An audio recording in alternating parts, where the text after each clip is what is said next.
Hi everybody, Mary here. It's kind of a gray, dreary day here in Indiana, so I thought it's the perfect day to do an indoor video. So today's topic is, why did you buy that RV? How many of you have ever heard that question, right? Well, we used to have a Class A motorhome. We didn't have it a really long time, but we really liked it. Loved a lot of the amenities about it, the convenience of being able to drive, stop, never go outside. We really liked it a lot and spent a lot of time in it, especially during COVID. Even did some long trips, some 3-week trips to Florida, and really enjoyed it a lot, but decided that we wanted to upgrade because we began to get that full-time living bug, right? We'd had it for a while, but we decided the time was finally right. So we started looking at upgrading our current motorhome, and we decided as we were looking that 2 big factors were starting to be a concern for us. The first factor was no matter how big the RV got, it wasn't giving us everything we wanted as far as a floor plan and living space. The second thing is, in order to get the kind of RV that we wanted and needed, we were going to have to pay a lot of money for that. So we started looking at other options. What else might be out there and be available? And we've been campers our whole lives, and we've camped in just about every kind of camper there is. So we knew some that we did not want, others we were potentially open to. So we began looking, and what we discovered was when it came to floor plans and just livability, we really found that the fifth wheel was going to be the best choice for us. And when we made that choice, it really surprised a lot of people. They thought, wow, can't believe you went from a drivable Class A to a fifth wheel. What was the rationale behind that? So I wanted to share with you all today just the kinds of things that we took into consideration when we were trying to think about what was the perfect livable RV for us. And I want to start by saying that nobody can make that decision for you but you.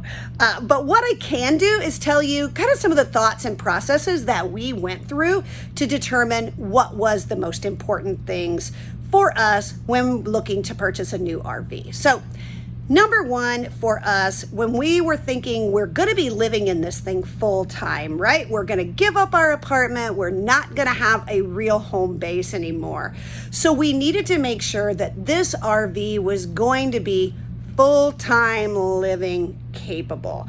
And what I mean by that is it was just going to have to check all those boxes for us, right? It needed to have the living space that we needed. It needed to have storage space. It needed to have room to move around. My husband and I both still work. We work remotely, which is great, but we do still work. And we were going to need some way to be able to work in this RV without being, first of all, on top of each other. And second of all, have the privacy to have meetings. I have a lot of meetings, and so I need to be able to have a space where I can do that. So that was the main thing, was how were we going to find something that we could truly live in long term?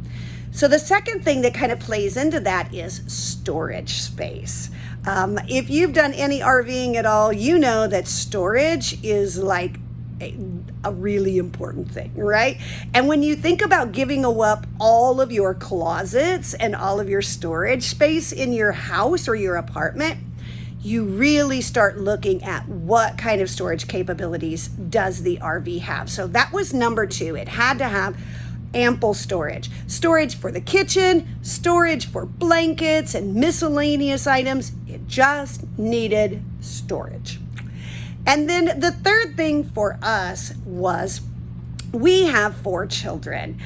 We live in Indiana, and one of our children also currently lives in Indiana, but the other 3 are around the country. So we have one in Texas, we have one in Florida, we have one in Massachusetts. So we knew that we were going to be doing a lot of traveling to those locations.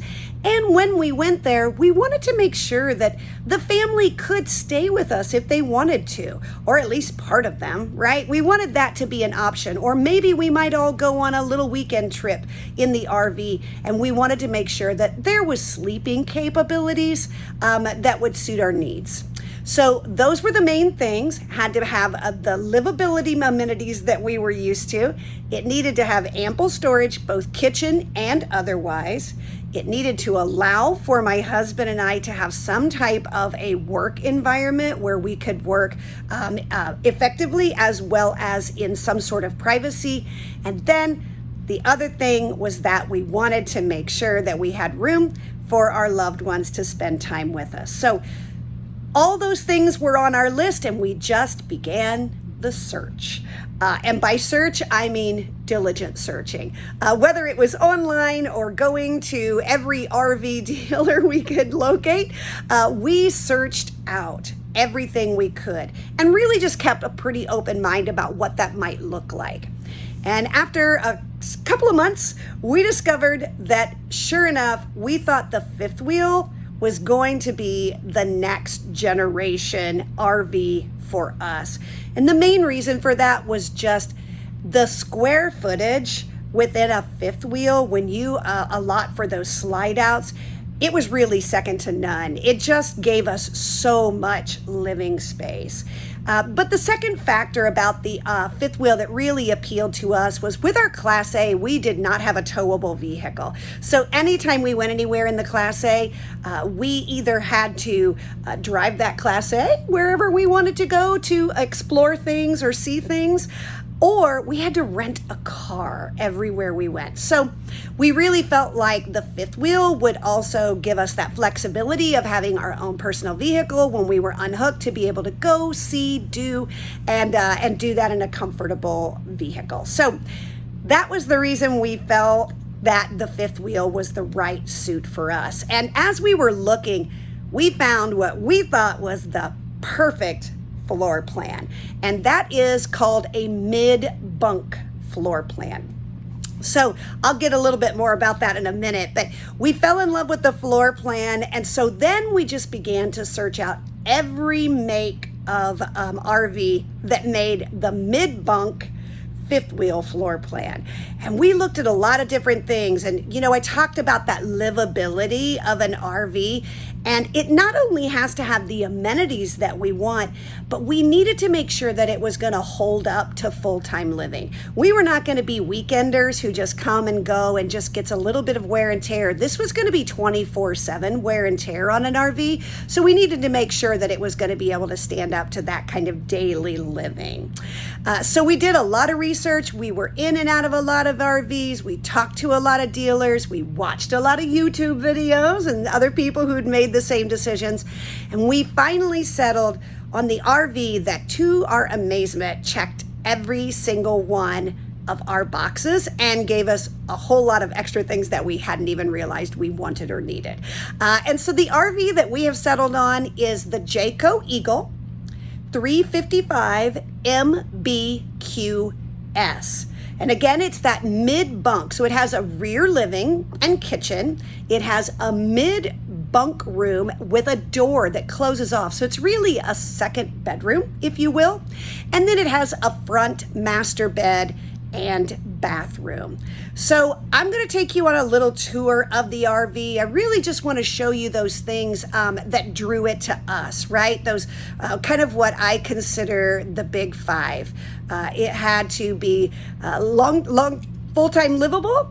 It had to have storage in the kitchen, storage in other locations, had to have the capability of allowing us to work, preferably separately, and it also had to have room for our family to join in this amazing, fun RV life. So let's take a look at what we got. Okay, so here's a little tour of the RV where, like I said, we're just going to point out some of the things that really checked the boxes for us. And for us, it was primarily about full-time living, right? So we wanted something that we could live comfortably in. We were fine with a smaller space. We just wanted to make sure that we had all the amenities that we had at home. The other thing was we love to just sit and watch TV. So this had theater seating. These are not heat, massage, cooling, vibrating. It's none of that. These are just your basic theater seats. But we really like them, and it gives us the capability to sit together. It's got drink holders there. They're recliners so we can get comfy. It's perfect. And directly across from that is an entertainment center. So really large TV. It's got a JBL stereo sound system, which the TV will play through and comes through the speakers in the ceiling. So it's really nice to give you that kind of surround sound atmosphere. It also has the fireplace down at the bottom. And the fireplace is not only for ambiance, because it does have lights, but it also puts out heat. Which the first night we had the RV, it was a little bit chilly, not cold enough to justify the furnace because it was April, but just enough that we needed to take the chill off. So we turned that on and it was perfect. It was all we needed to do that. The other thing that I mentioned about full-time living was storage, right? So you can see up above the entertainment center, there's storage up there. Up above this sofa, there is storage, lots of storage up there. And while I'm here, I'll even talk about the sofa. So this sofa is a queen size sleeper sofa. So when we have family, like I mentioned, that we go and visit them, when we have family here, this will be an opportunity where they could sleep on a really large queen size bed. It's very comfy. I think it'll be a great place for adult sleepers to sleep. So more about storage. This is my pantry. I'm pretty excited about this. When you're living full-time, you need enough space to put your food, right? You don't want to have to be going to the store every couple of days. So this pantry is very nice size. It has a light that comes on as soon as you open it up. It's got several shelves. You can adjust those shelves to the height of things that you purchase most or have the most of, which is really handy.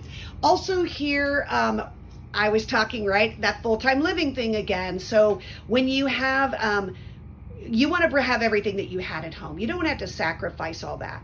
So we have a microwave, really large microwave. In fact, it's larger than the microwave we had at home. We have a 3-burner cook stove top. And then we have an oven.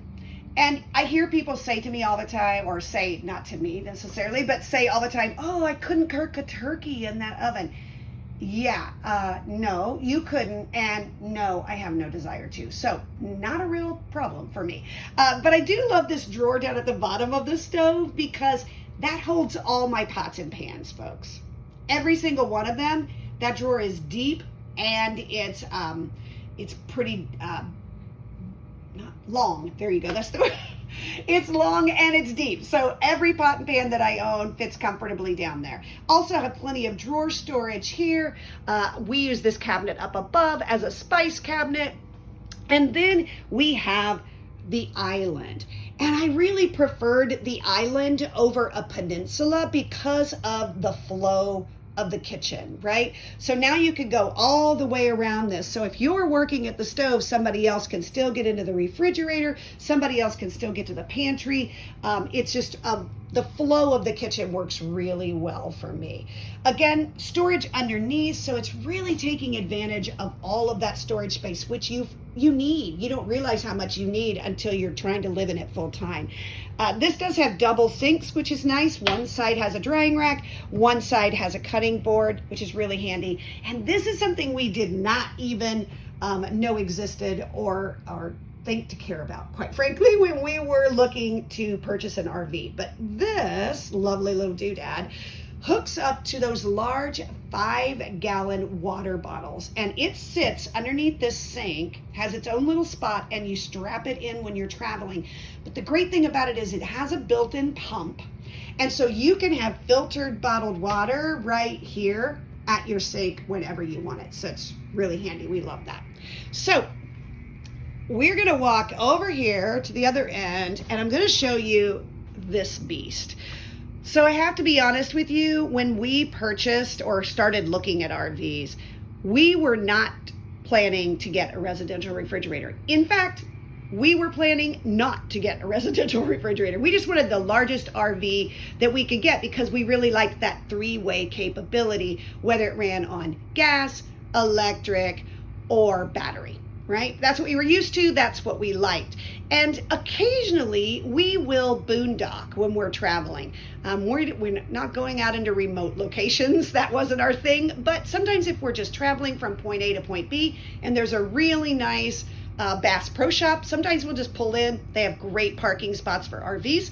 So sometimes we'll just stop there. And when we do, we have to run entirely off of generator, battery, something like that, right? So we really felt like having a residential refrigerator would not be convenient. However, this RV did come with 2 batteries, and we had a solar panel installed on the roof when we got it. So the beauty of that is that with the inverter, it will allow us to go, as long as we have some sort of sunlight, it'll allow us to go probably 3 days or more in a boondocking situation where we would be able to use the electricity, be able to keep the refrigerator cold. The only thing we could not use would be the air conditioning, and we wouldn't be doing that anyway. So really great size refrigerator. So I have to tell you, this is a whole lot bigger than the refrigerator in my house. And if I opened it up and showed you how little food we have in it, it would be embarrassing. So I'm not going to do that. So more storage. I was amazed at the number of RVs we looked at that had no place to put your dishes.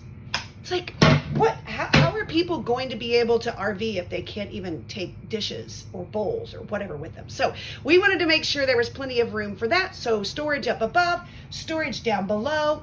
We also have storage here, and this is a really great area. It's sort of like a second pantry. We use it just for miscellaneous items, but it's also a really great place. So we have tons of kitchen storage to make our full-time living really comfortable. Now, this is the bunkhouse. It does have a door that closes on it, which is really nice. This was probably the main selling feature for us in this particular layout because it gives us 2 things. Number one, an office. So my husband and I mentioned we both still work. We work remotely, which is really handy, but we need someplace where we can work and not be on top of each other. So this particular bunkhouse came with a built-in desk. So I have my second monitor mounted to the wall. That's my computer. That's one of the extra chairs for the dining room, so I can use it in here, so I don't have to have an extra chair. Lots of storage for work items. And then my husband just has this portable table. It's low scale, people. He prefers to work out in the living room. So he just puts his monitor and his laptop on this table, and every morning when he gets up and starts his day, he just walks the table right out here, puts it right in front of the sofa, and sits right there and works during the day. He likes it because he likes lots of windows to be able to watch during the day. So it certainly serves as an office 90% of the time. But the 10% of the time when we are with our grandkids, this room then becomes a bedroom for them. This has a sofa that folds out into a full-size bed, and up above it is a bunk bed. Now that bunk bed when traveling can push up, or when you want to just sit on the sofa down below, but we currently have it in the down position. And so we have 2 small grandchildren, and so when they're with us, they go to bed pretty early. So now we can put them in here and to bed. We can close the door, and we have the rest of the RV for the grown-ups not to have to go to bed when it's still daylight out. Here we talk about storage space. So this is actually a loft. This loft sits over that bunkhouse room, and it actually has mattresses. So if it could be an additional sleeping area, I don't think we'll ever use it for that. We just won't have that many people in the RV at one time. So for us, this is just really great storage. So it's not all in here now, but we have a few storage bags, which I'll do a video on so y'all can see that. But we have the storage bags that we'll put up here for just some of those clothes that we don't use all the time. My husband is a hiker, So his hiking gear will stay up here just so that it doesn't take up our garage space down below, but we have it accessible to us. Right now there are some things in there that we're going to get rid of, but for now that's what it works. And it does have a ladder right here so you can easily access all of those items. When it came to a bathroom, quite frankly, everybody, we were just looking for functionality, right? We're not looking to spend a lot of time in the bathroom, so it didn't have to be huge or fancy. I wanted storage. So we have a medicine cabinet with storage. We have under sink storage. We also have storage in here. And those cabinets are so deep, there's plenty of storage. So it checked all of the bathroom boxes.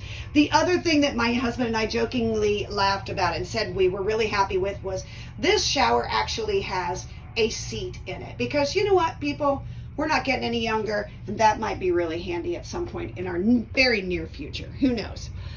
So now the last item of boxes that we wanted to check, and this again goes back to those two things: full-time livability and storage.